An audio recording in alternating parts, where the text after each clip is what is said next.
ওই সংসারের দরজা কখনো ছাড়তে পারলে না। গাধা মানুষকে ডেকে বলছে, মানুষ আমি যেমন বোঝা কাঁধে করেছি কখনো বোঝা নামাতে পারলাম না। হে মানুষ, তোমরা চেয়ে দেখো, তোমরা আমার মতো সংসারে বোঝা কাঁধে করেছ, ওই সংসারে বোঝা কখনো কাঁধ থেকে নামাতে পারলে না। পিছুটান করে গেলে উঠ মানুষকে দেখে বলছে, মানুষ আমি যেমন মরুভূমিতে থাকি, কাটা চিবি খাই, ওই কাটার আঘাতে আমার মুখ থেকে রক্ত ঝরে পড়ে, আমি বুঝি এটাই কাটার স্বাদ না, আমি আমার রক্তের স্বাদ। হে মানুষ, চেয়ে দেখো, যে কটা ভালোবাসার জায়গা সব কটা আঘাতের জায়গা। যাকে ভালোবেসেছ, যাকে বিশ্বাস করেছ, তার কাছ থেকে আঘাত ছাড়া আর কিছু পাও না। এই জগতের সংসারে যে কটা ভালোবাসার জায়গা সব কটা আঘাতের জায়গা। শোয়ারে ডেকে বলছে, মানুষ আমি যেমন আমার সামনে যদি রসগোল্লা হাড়ি বসিয়ে দাও, আমি তাতে মুখ দেবো না। কেন? আমার তো রসগোল্লা খাওয়া অভ্যেস না। আমি কোথায় মুখ দেবো জানো? পচার ব্রেনের মধ্যে। হে মানুষ, সারা যেন অখাদ্য কুখাদ্য খেয়ে গেলে যদি একবার কোনো ভক্ত কোনো মানুষ একবার রাধা গোবিন্দ মহাপ্রসাদ একেবারে কৃপা করে গ্রহণ করতে পারে, তার হরি ভজনে মানব জন্ম ধন্য হয়ে যায়।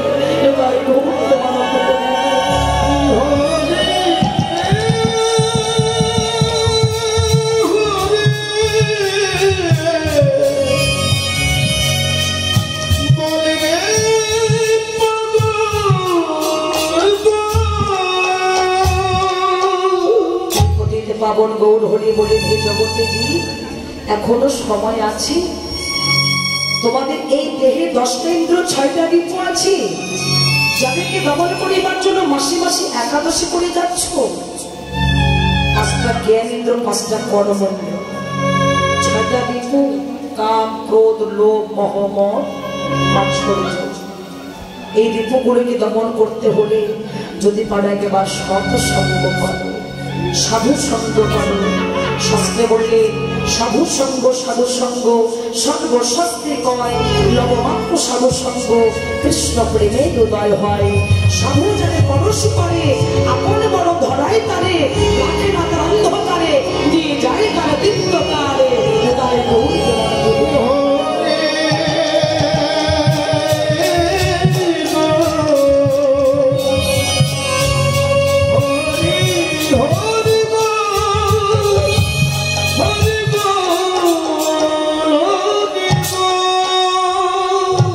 ভগবান নিজের হরি বলছে, জগৎকে হরি বলাচ্ছে। নিজে হরি বলে ভক্তের চরণ তলে গড়াগড়ি দিয়ে কাঁদছে, জগৎকে রেখে বলছে, হে জগতে জি, তোমরা একবার হরি বলে ভক্তের চরণ তলে গড়াগড়ি দিয়ে কাঁদো। কেন? সাধুগুরু বৈষ্ণবের কৃপা হলে পরে আমি হরি আমার কৃপা আর চাইতে হবে না। বাজার থেকে গাভী কিনেছো, বাছুরি কিনেছো, গাভীকে বাড়ি নিয়ে যেতে চাও, গাভীর দড়িটা ছেড়ে দাও। গাভীর দড়ি ছেড়ে দিয়ে বাছুরি করে করে বাড়ি যাও। বাছুরি টানে গাভী যেমন ধীরে ধীরে বাড়ি যেতে থাকবে, ঠিক তেমনি ভাবে আমার চরণ যদি পেতে চাও, ওই বৈষ্ণবের চরণ ধরে আগে আগে হাঁটো, আমি তোমার দাস পিছিয়ে পিছিয়ে যেতে থাকবো। তাই গৌরকে বানা থেকে বার করি।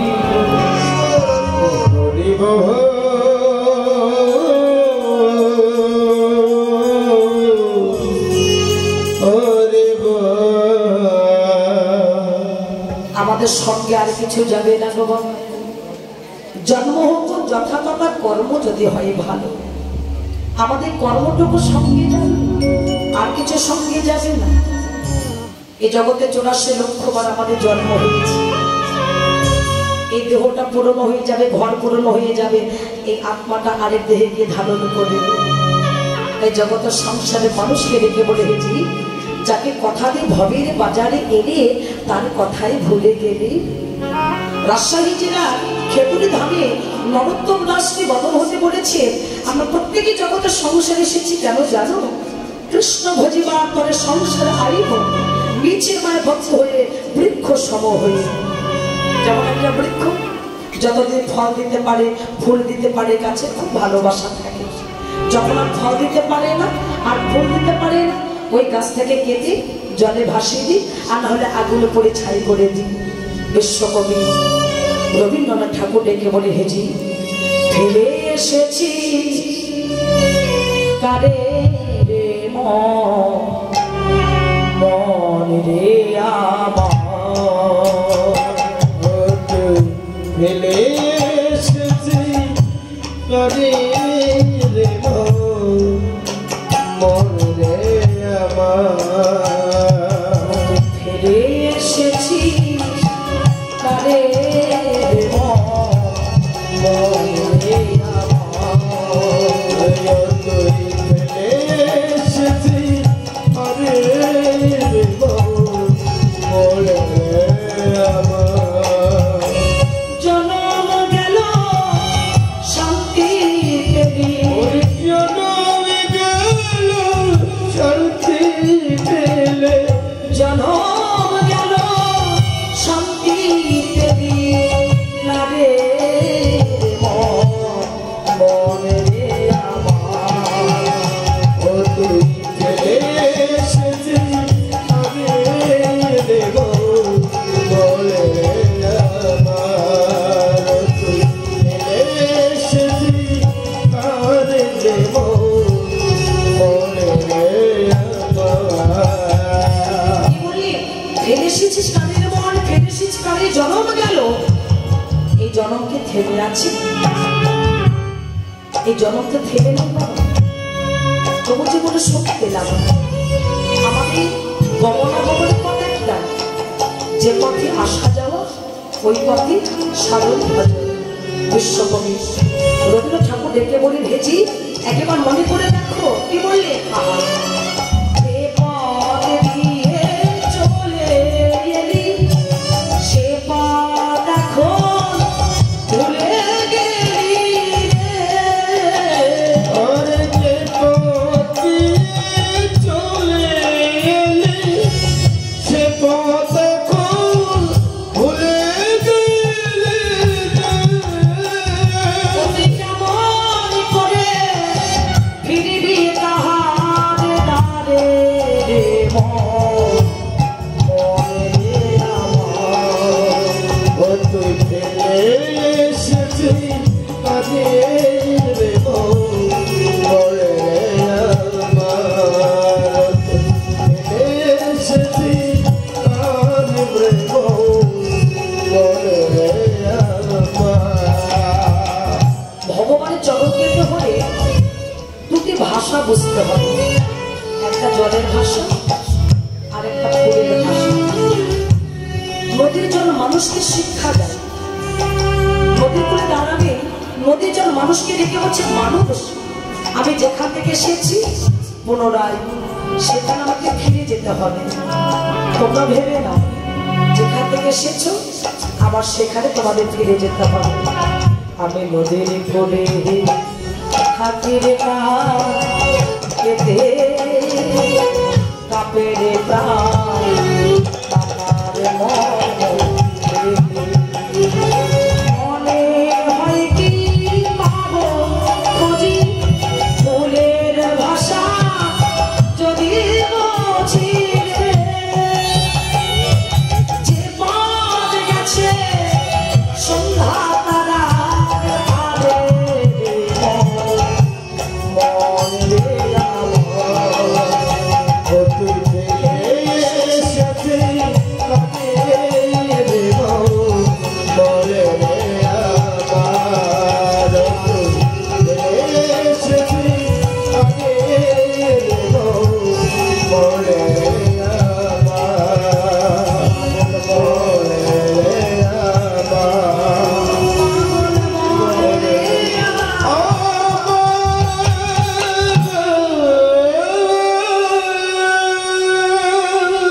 জলের ভাষা বুঝতে হলে নদীর কূলে কান পেতে বসে থাকো। আর এই ফুলের ভাষা কারা বলছি? ফুলের ভাষা কানা বোঝে কমা? আচ্ছা বলুন তো মা, ভ্রমর কি আগে ফুলের কাছে যায় না ফুল আগে ভ্রমরের কাছে? কে আগে যায়? ভ্রমর যায়। কে যায়? কে যায় বাবা? ভ্রমর। আপনারা কি বলেন? ভ্রমর আগে যায়। কি করে গেল? উড়ে উড়ে যাচ্ছে। ভ্রমর জানলো কি করে? ওখানে ফুল ফুটেছে। এটা আপনারা সবাই বলছেন না ভ্রমর আগে যাচ্ছে ফুলের কাছে, কিন্তু ভ্রমর জানলো কি করে না ওখানে ফুল ফুটেছে?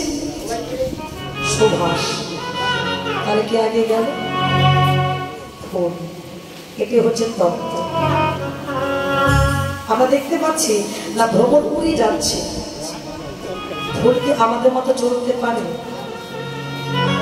ফুল কি আমাদের মতো কথা বলতে পারে? ফুল কি আমাদের মতো দেখতে পারে? ফুল কি আমাদের মতো শুনতে পারে? আর যে ফুল দেখতে পারে না, শুনতে পারে না, চলতে পারে না, কথা বলতে পারে না, সেই ফুল আগে রাধা মাধবের চরণ পেয়েছে। নিজেকে প্রশ্ন করেছে ভগবানকে এত ভালোবাসি,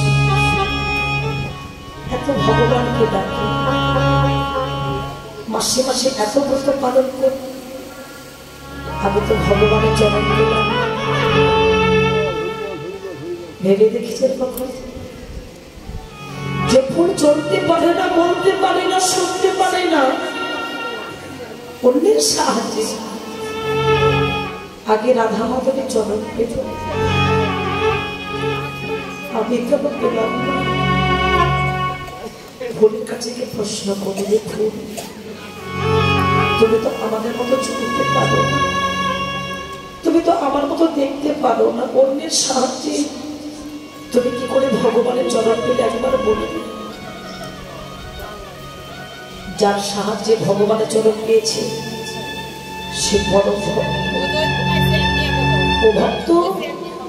শুধু ভগবানকে ভালোবেসে গেছো, আজও তোমার ভক্তের কৃপা হয়নি, তাই তুমি ভগবানের চরণ পেলে না। এই ভগবানের চরণ পেতে হলে আগে ভক্তের চরণে মাথা নিচু করতে হয়।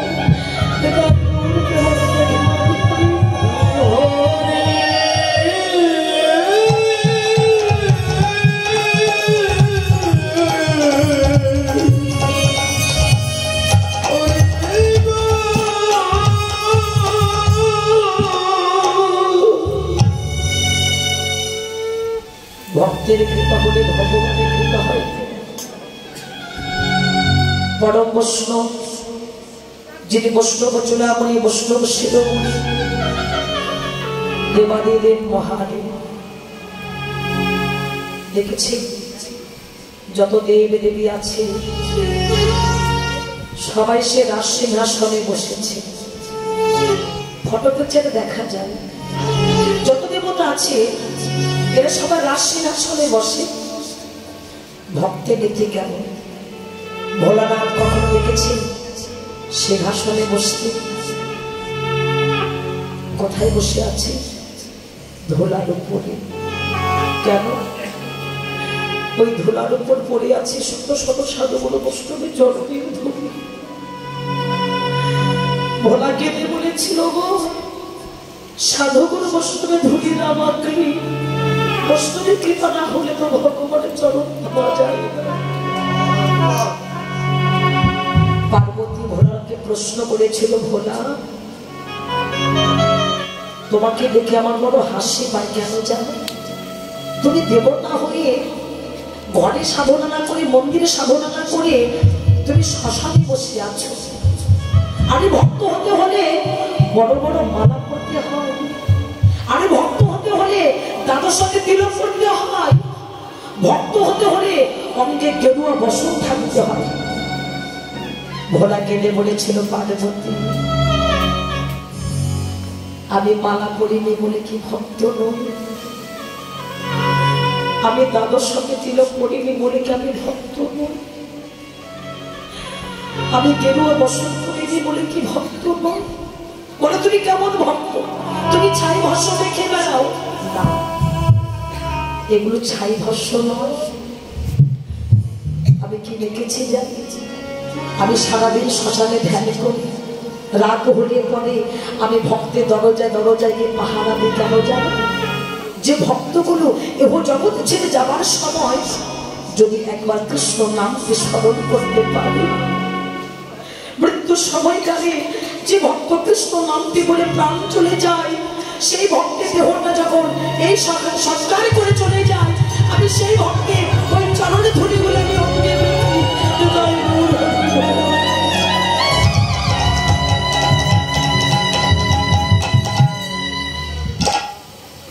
ভগবান ভক্তিতে থাকতে পারলেন না, ভগবান নিজে ছুটে গেছিল। ভোলা জগতে অনেকে ভক্ত দেখেছি, ওরে ভোলা তোর মতো ভক্ত বুঝি জগতে আমি আর পাবো না।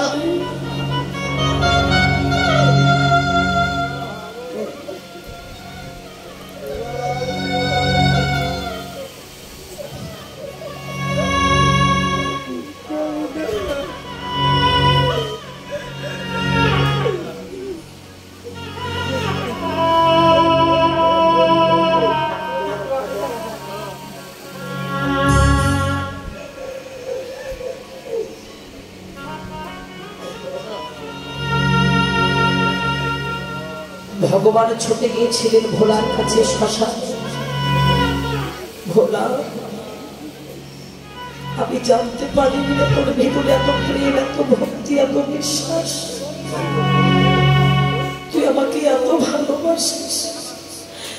আরে 3 যুগ ধরে আমাকে সাধনা করে গেছিস, আমাকে ভালোবেসে গেছিস, আমার কাছে কখনো কিছু চাইবি না। ভোলা, আজ বলছি এত নাম থাকতে আমি তোকে ভোলা বলে ডাকি কেন জানিস? যে আমার চরণ পাবে বলে সংসারকে ভুলে যেতে পারে, যে আমার চরণ পাবে বলে বিষয়কে ভুলে যেতে পারে, তার মতো ভক্ত জগতে আর কেউ নাই। ভোলা, তুই যেমন আমার চরণ পাবি বলে সংসারকে ভুলে গেছিস,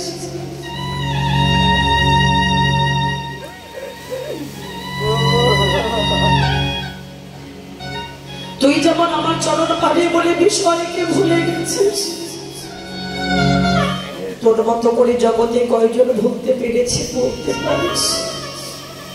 ভোলা, কথা দিলাম আজ আমার কাছে যা চাইবে তোর মনোবাসনা পূর্ণ করবে, ভক্তের চাওয়া পাওয়া। ওগো দয়াময়, যদি আমায় দিতে হয় তোমার চরণে বিনতি, যে চরণ পাবে বলে যোগী মনির সেবার সাধনা করে, যে চরণ পাবে বলে কত ভক্তগণ আকুল হয়ে কাঁদে, বলে আকুল হয়ে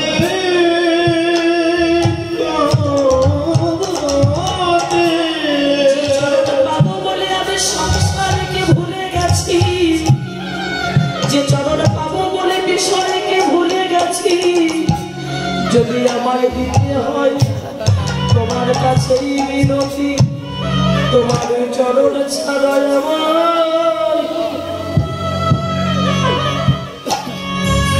আমায় করো না, তোমার চরণ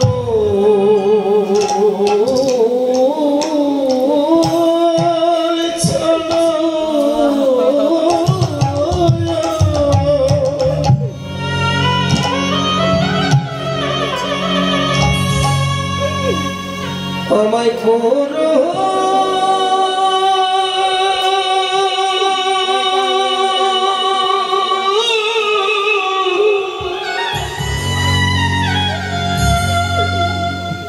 আমায় করো না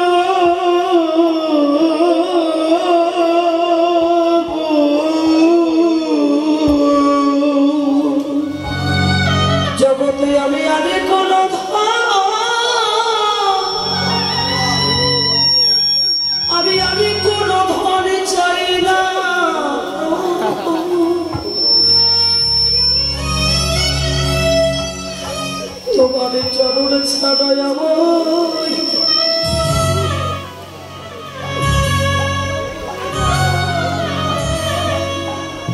ওরে আমি আর কোন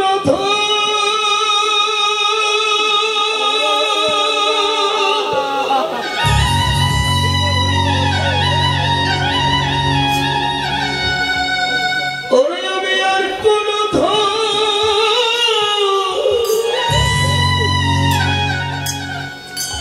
চাহিদা প্রভু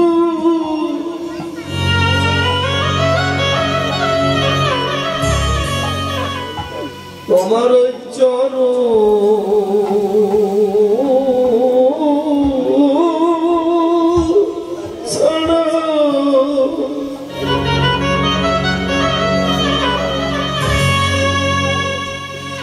আমায় করো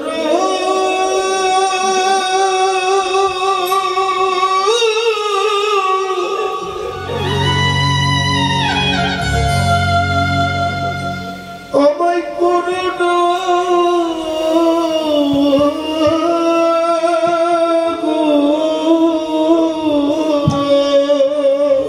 আমি তোমার যুগল চরণ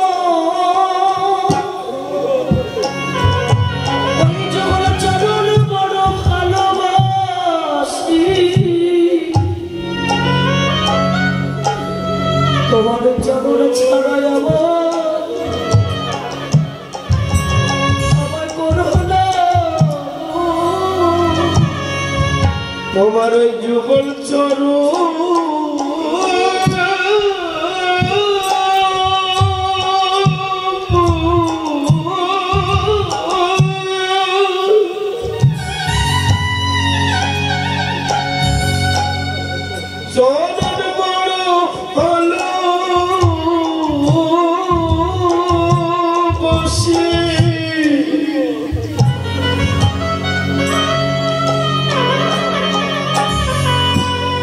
যেন চলো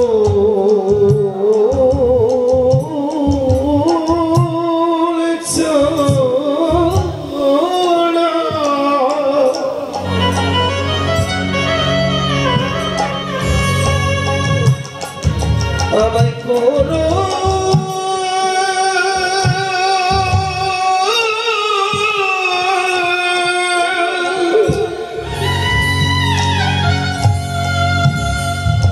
আমায় করো না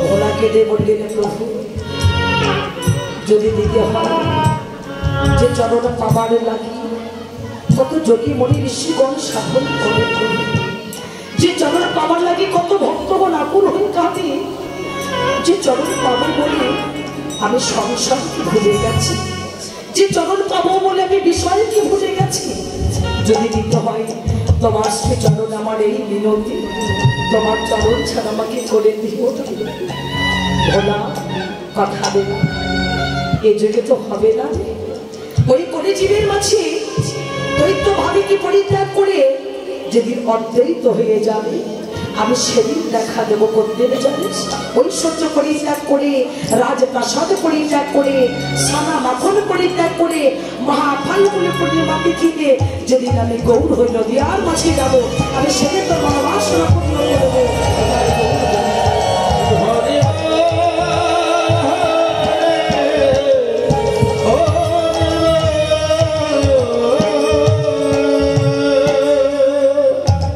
পতিত পাবন গৌর হয়ে এসেছিলেন দেবাদিদেব ভোলা ভক্তের ডাকে এসেছিলেন ভগবান বৈষ্ণব চূড়ামণি বৈষ্ণব শিরোমণি জগৎকে লীলা করে জীবকে দেখিয়ে দিয়েছিল বাবা কেন যত যত দেবতা ছিল সবাই মরে গিয়েছিল কিন্তু ভোলানাথ মরেনি বাবা ভোলানাথের যার পূর্ণ জন্ম হয়েছিল যার নাম হয়েছিল নাবাদেবীর গড়ে যার বাল্যকার নাম ছিল কমলাক্ষ দীক্ষামন্ত্র নেওয়ার পরে যার নাম হয়েছিল অদ্বৈত আচার্য প্রভু যেদিন প্রভু দোল পূর্ণিমা এসেছিলেন অদ্বৈত ঠাকুর প্রভুকে প্রশ্ন করেছিল প্রভু এলে যখন এত দেরি করিলে কেন গৌর হরি বলেছিল ভক্ত আমি তো আসতে দেরি করিনি তুমি আমাকে ডাকতে দেরি করেছ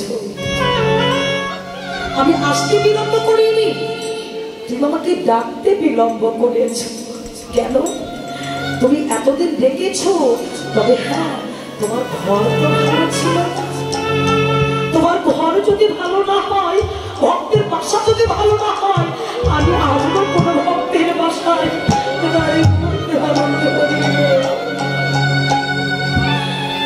এই ভক্তের ডাকতে জানতে হয়। ভক্তের ডাক যদি সঠিক না হয়, ভক্তির চাওয়া পাওয়া যদি ভালো না হয়, ভগবান যে ঘরে আসবে সেই বাসা যদি ভালো না হয়, ভগবান আসবে কোথায়, বসবে কোথায়? এই ভক্ত হওয়া বড় কঠিন। যাকে তাকে ভক্ত বলা যায় না। মহাজন বলে জগতে তাকে ভক্ত বলে যার ধন আছে তাকে বলছে ধনী, যার মান আছে তাকে বলছে মানি, যার জ্ঞান আছে তাকে বলছে জ্ঞানী। মানে ভক্তের পরম সম্পদ কি বাবা? ছোট্ট একটি বস্তু যার নাম হচ্ছে আমার ভক্তের গৌর হরি।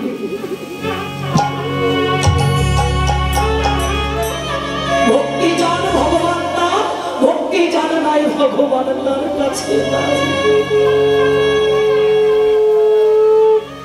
আমরা ডাকতে জানি না বলে, ভগবানকে ভালোবাসতে পারিনি বলে আজও ভগবানের দেখা পাইনি বাবা। কেন? ভগবান আর কোথাও নাই। ভগবান আকাশ থেকে পড়বে না, মাটি পেটে গজাবে না। ভগবান আছে প্রত্যেকে ভক্তের হৃদয় মাঝে। আমরা কি করি জগতের মানুষ ভগবানকে দেখবো বলে নবদ্বীপ, মায়াপুর, পরিধাম, গয়া, কাশী, মথুরা, বৃন্দাবন সব জায়গায় ঘুরে আসি। মহাজন বলেন ও ভক্ত, যত তীর্থ ঘুরে এলে ভগবানের দেখা পেলে না, শুধু মন্দিরটা দেখে এলে। তীর্থে যেতে হবে না, ভগবান তো তোমার মাঝে আছে। কেউ ভগবানকে জাগাতে পারে, কেউ জাগাতে পারে না, কেউ দেখাতে পারে, কেউ দেখাতেই পারে। পরম ভক্ত যিনি ভক্তচিরে ভগবানকে দেখিয়েছিলেন, কমল পুত্র হনুমান। আমরা মানুষ হয়ে পারি, স্বর্গে দেবতা হয়ে পারিনি। পশুগুলি জন্মে হনুমান যিনি ভগবানকে দেখিয়ে দিয়েছেন যে ভগবান আর কোথাও নাই, আছে ভক্তের হৃদয় মাঝে। সেই দিন কোনদিন লঙ্কায় যাবার কালে যেদিন এক একটা পাথর ফেলেছিল সমুদ্রের জলে। পাথর কখনো জলে ভাসে? পাথর তো কখনো জলে ভাসে না।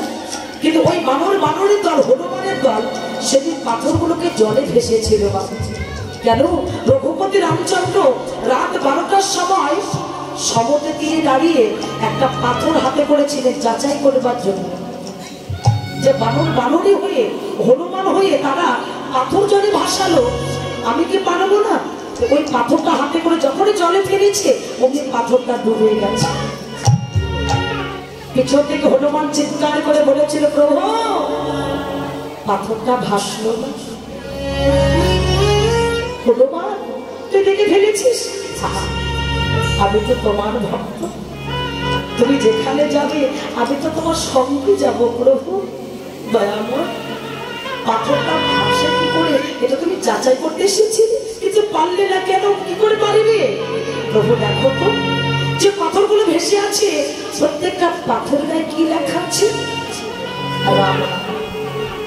শুধু তাই নয়, প্রত্যেকটা পাথরের নাম লিখবা লাগে, হৃদয় মাঝে জড়িয়ে ধরে আমার নয়ন জলে পাথরগুলোকে আমি ভাসিয়ে দিয়েছিলাম। দয়াময়, তুমি তো পাথরগুলোকে ভাসাতে পারো, তাই তো তোমার পাথর জলে ভাসে। আই বাবা, আমি বিলম্বন করিস না। বলি যে আমাকে ভালোবাসে, আমি তাকে বড় ভালোবাসি। তুই হনুমান হয়ে তুই আমাকে এতটা ভালোবাসিস। আর ছুটে গিয়ে হনুমানকে হৃদয় মাঝে জড়িয়ে ধরেছিলেন। এই যে আমরা এক ভক্ত আরেক ভক্তের সঙ্গে প্রেম আলিঙ্গন করি, এই আলিঙ্গনটা করেছিল রঘুপতি রামচন্দ্র হনুমানের সঙ্গে। সেই কেন ভক্তের সঙ্গে আলিঙ্গন করলে আর কিছু পাওয়া যায় না, একটা বস্তু পাওয়া যায় না। যদি কোনো ভক্তের মাঝে কিঞ্চিত মাত্র ভক্তি কম থাকে, ওই ভক্তের মানুষে কষ্টের মানুষে এই ভক্তি তার সমান সমান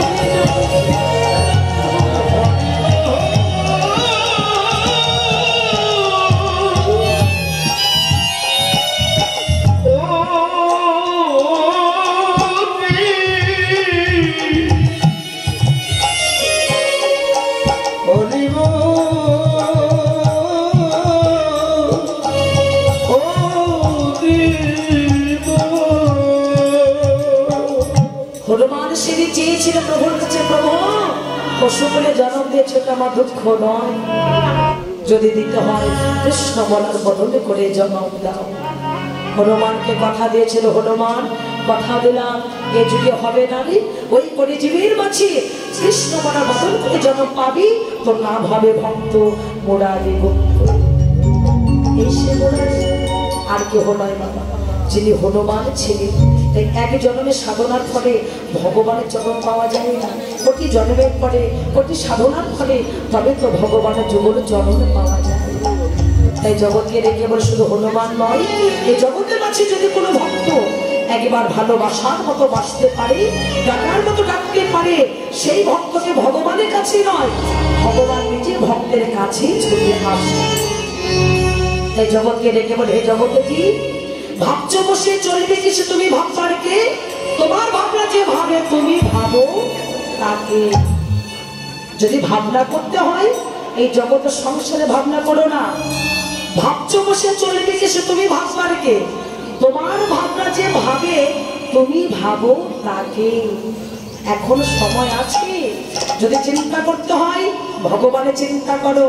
জগৎপতি ভগবান বললেন যে আমাকে চাই আমি তাকে চাই, আর যে আমাকে না চাই হো জন্মের মতো আমি তাকে নাচিয়ে দিই। আর যে করে আমার চিন্তা আমি করি তার চিন্তা, যে আমার চিন্তা করি আমি সে ভক্তের চিন্তা করি। কেন? আমি যে ভক্তের অধীন ভগবান। তাই শ্রীধাম নদী আর মাঝে গোড়ায় আমার আজ ধবলে শ্যামলে বলে রাগ দিয়েছে। কিভাবে যাচ্ছিল?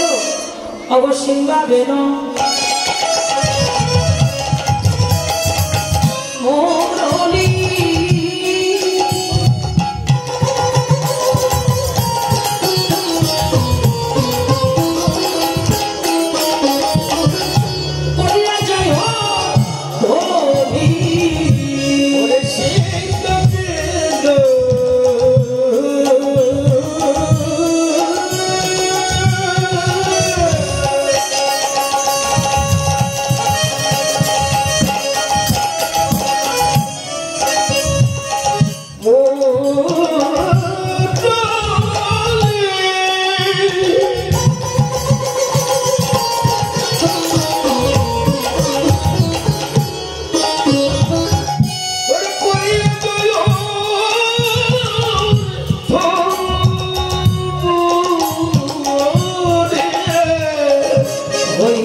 মোরলি নবদ্বীপের মাঝে কি সিংহাবেন মুরলী ছিল? ছিল না। তাহলে সিংহাবেন মুরলী কোথায় ছিল? বৃন্দাবন। তাহলে সেই বৃন্দাবনের সিংহাবেন মুরলীর কথা মনে পড়ে গেছে। তাই প্রভু আমার সিংহাবেন মুরলী না পেয়ে প্রভু আমার কি বাজাচ্ছে? বদন বাজাতে লাগিল,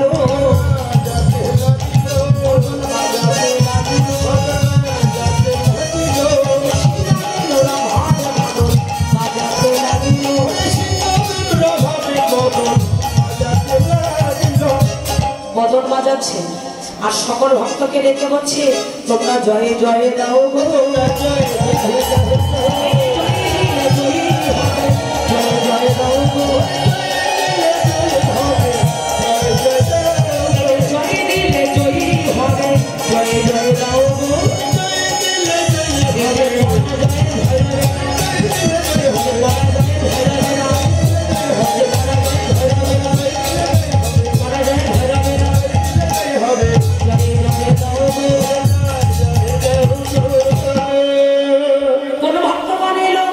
রমায় সুন্দরানন্দ এসেছে আরেকজন, দেখো সঙ্গে নিত্যানন্দ।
রমায় সুন্দরানন্দ সঙ্গে নিত্যানন্দ। রায় রামানন্দ ব্রজলীলায় কোন সখী ছিলেন বাবা? ব্রজলীলায় কোন সখী ছিল? বিশাখা। আজকে ব্রজলীর সেই বিশাখা সখী পরিচিত হলো রায় রামানন্দ। রামায় সুন্দরানন্দকে, সুন্দরানন্দ ব্রজলীলায় কোন ভক্ত ছিলেন? ভগবান হয়ে ভক্তের চরণ ধৌত করেছিলেন। সেই ভক্তের নাম কি? কি নাম বাবা? ভগবান হয়ে ভক্তের চরণ ধৌত করেছিল না, সেই ভক্ত কে? কে? আরে না, সুদামা ভগবানের কাছে কিছু চাইনি। কেন? চাইলে পরে কম পড়ে যায়। না চাইলে ভগবান এত কিছু দিবে না, তোমার রাখার জায়গা থাকবে। মহাজন বললেন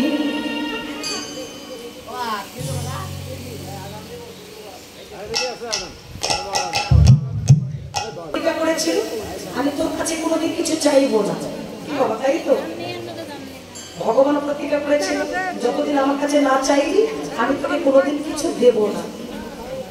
কিন্তু প্রতিজ্ঞা কি ভগবান রাখতে পেরেছিল? ভক্তের কাছে ভগবান হার মেনে গিয়েছিল। এই ভক্ত সুন্দরানন্দ। আর নিত্যানন্দকে বাবা জানে বলরাম। আর এই বলরামটা কি? বলরামটা কি? এই দেহের বল শক্তি হচ্ছে বলরাম। কুরুক্ষেত্রে যুদ্ধ হয়েছিল, সবাই জানে। পঞ্চ পাণ্ডব ভগবানকে সঙ্গে করে যুদ্ধ করেছিল। কতদিন? কতদিন যুদ্ধ করেছিল বাবা? 18 দিন। 18 অধ্যায় গীতা। তাহলে এই যে 18 দিন যুদ্ধ করেছিল, তো অর্জুন যে রথে দাঁড়িয়ে ছিল, সেই রথটার নাম কি ছিল বাবা জানে? যে রথে চড়ে অর্জুন যুদ্ধ করেছিল, সেই রথটার নাম কি ছিল? কপিধ্বজ। তো কপিধ্বজ রথটার নাম। তার কপি মানে কি? হনুমান। হনুমানের বাবার নাম কি? পবন না, হনুমানের বাবার নাম আছে কেশরী, মায়ের নাম হচ্ছে অঞ্জনা। কেশরী ঔরসে অঞ্জনার গর্ভে পবন দেবীর আশীর্বাদে হনুমানের জন্ম হয়েছিল। আমরা কি বলি? পবন পুত্র হনুমান। তাহলে পবন মানে কি? বাতাস। 18 দিন পরে যুদ্ধ আর হয়নি। কেন? বাতাসটা বন্ধ হয়ে গিয়েছে। আমাদের দেহ মাঝে পঞ্চপাণ্ডব আছে, যাহাছে বিশ্বব্রহ্মাণ্ডে তাহাছে দেহ ভাণ্ডে। আর এই পঞ্চপুত্র কারা? ক্ষিতি অব তেজ মরু বহ। ভগবান আমার মাঝে আছে, আছে। যদি ভগবান না থাকতো আমি দাঁড়িয়ে থাকতে পারতাম? কথা বলতে পারতাম? পারতাম। তাহলে পঞ্চপাণ্ডব ভগবানকে সঙ্গে করে 18তে যুদ্ধ করেছে। কত সন্তানকে মেরেছে? 100 সন্তান, 100 পুত্র ছিল। আমরা কেউ বলতে পারবো কত সন্তানকে মেরেছে বাবা? হিসেব নাই। কেন? পঞ্চপাণ্ডব লীলা করে জীবকে দেখিয়ে দিলে ভগবান না, এই 18 মোকামকে ভগবান জয়ী করেছিল। 18 তত্ত্ব চূড়ামতে চূড়ামণি ব্রহ্মপাশে স্থিতি পাকমতে মহাবিষ্ণু করেন বসতি চক্ষুতে কালাচাঁদে করিতেছে ধ্যান নাসিকায় নিত্যানন্দ মধু করে পান কর্ণেতে শ্রী চৈতন্য বসা হয়ে সাবধান মুখেতে ভদ্রাজ্ঞ 32 যোগাস জিহ্বাতে নারদমণি করয় ক্রন্দন জিহ্বানেছে বসে নদী গাই গঙ্গা জল আরে জীবা সরস্বতী বামেতে শ্রীরাম কণ্ঠতে শ্রীকানায় বাহুতে বলরাম হস্তদেবে শ্রী গোবিন্দ দানের অধিপতি সপ্তদে জগন্নাথ করেন বসতি নাভি বলে ব্রহ্ম সোনা করিতেছেন লীলা লিঙ্গ বলে মহাদেব রই চন্দ্রকলা উচ্চতারে বসে আছে নাগুয়া গোপাল কামিনীর সঙ্গে গেলে বড়ই রসাল হাঁটুতে শক্তিতে শত বসুমতি পায় এই সব 18 তত্ত্ব শোনো সমদন এই সব 18 তত্ত্ব যেই জন্য জানি নরলোক তুচ্ছ তার দেবলোক মানের গায়ে গৌর হরি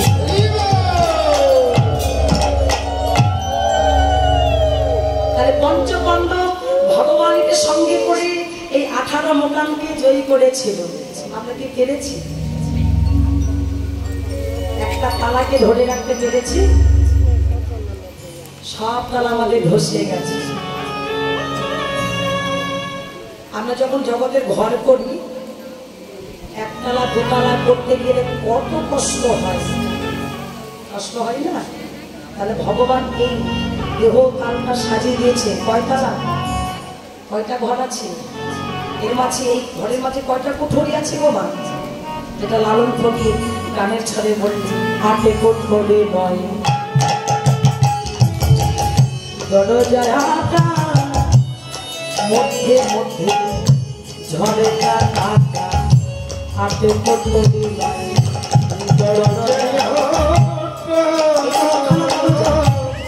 মধ্যে মধ্যে ঝড় কাটা তার উপরে সাদরে কথা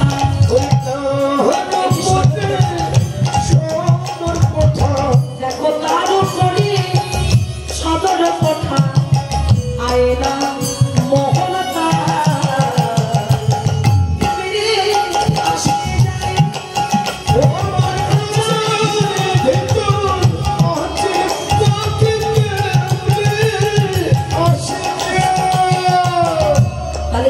ঘরের মাঝে 8টা কুঠুরি আছে 8টা কুঠুরি 9খানা দরজা তাহলে এই 9 দরজার মধ্যে আমরা একটা দরজা তো বন্ধ করতে পারি সব দরজা খোলা কি করে ভজন হবে গৌর বস্তু হরি বস্তু কি করে থাকবে ও ভক্ত এই 9খানা দরজাকে তুমি বন্ধ করে দাও ঘরে যেমন জানালা দরজা আছে জানালা দরজা আছে না একটা ঘরে দুটো করে জানলা নাকি একটা দরজা রাখে আবার দুটো দরজা থাকে তাহলে এই 8টা কুঠুরি 9খানা দরজা তাহলে এই দরজা জানলা যদি বন্ধ না থাকে তাহলে হরি বস্তু পালিয়ে যাবে তাহলে প্রশ্ন হতে পারে কি দিয়ে বন্ধ রাখবো ইট বালি সিমেন্ট দিয়ে যেমন ঘর বন্ধ করি দরজা বন্ধ করি ছিদ্র বন্ধ করি তাহলে আমার দেহ মাঝে যে ছিদ্রগুলো আছে এই ছিদ্রগুলো কি দিয়ে বন্ধ করবো মহাজন বললেন নববিধা ভক্তি দিয়ে এই 9খানা তারকে বন্ধ করো ভক্তিতেই জগৎ মুক্তি ভক্তি না হলে জীবের কোনো মুক্তি হতে পারে না তাহলে শুধু এই 8টা কোঠে 9খানা দরজা নয় কি বললেন কপালের ফের নইলে কিরা কিরা মন ব্যবহার কপালের এত দুঃখ এত কষ্ট ভগবানকে রেখে বলছে কেন তো দুঃখ দিচ্ছ ভগবানকে দোষ দিচ্ছ কেন তোমার কপালের দোষ কপালকে দোষ দাও ভগবানকে দোষ দিও না কপালের নইলে গিয়া মন ব্যবহার বললে খাঁচা ছেড়ে পাখি খাঁচা ছেড়ে পাখি কোন পালা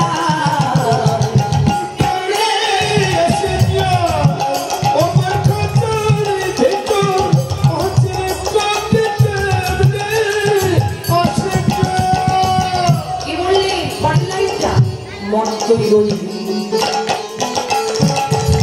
খাঁচারি আসে এটা দেখলে না যেত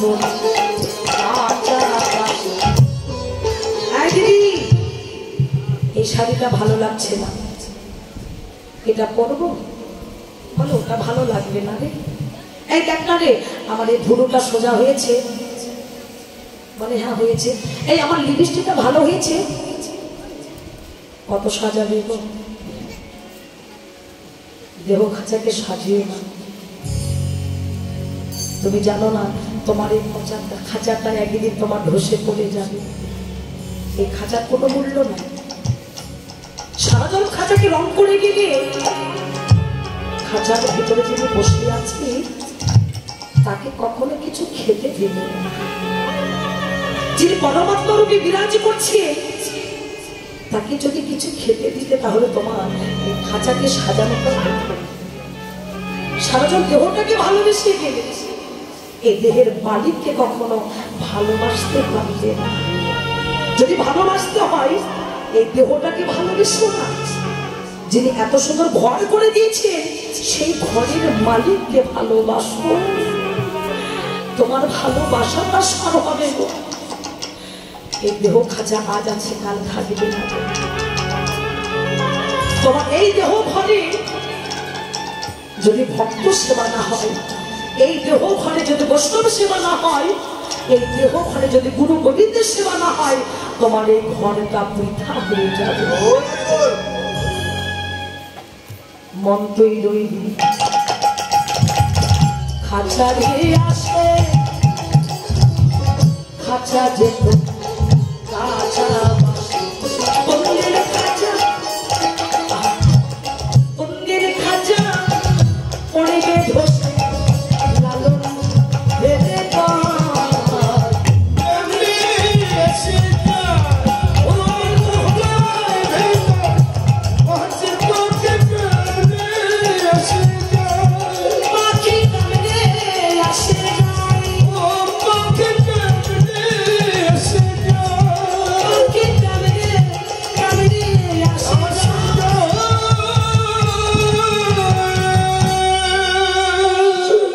মহাভারতে ভগবান লীলা করে জীবকে দেখিয়ে দিলেন তোমার এই ঘর বেশি দিন নয়।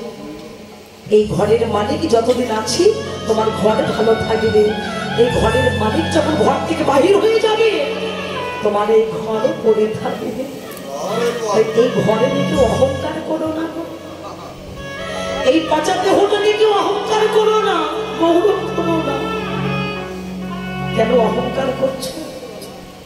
রূপের অহংকার, যৌবনের অহংকার, ধনের অহংকার, বিষয়ের অহংকার, পাণ্ডিত্যের অহংকার। যে বস্তুগুলির অহংকার করছো তোমার অহংকার গুলো একদিন পড়িয়ে ছাই হয়ে যাবে। কত সোনা রঙ একদিন হবি ভঙ্গরে, ওরে পুড়ে যদি হবি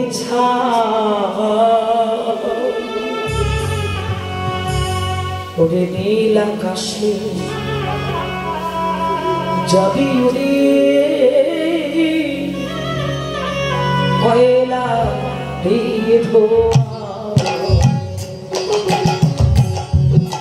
নীল আকাশে যাবি উড়ে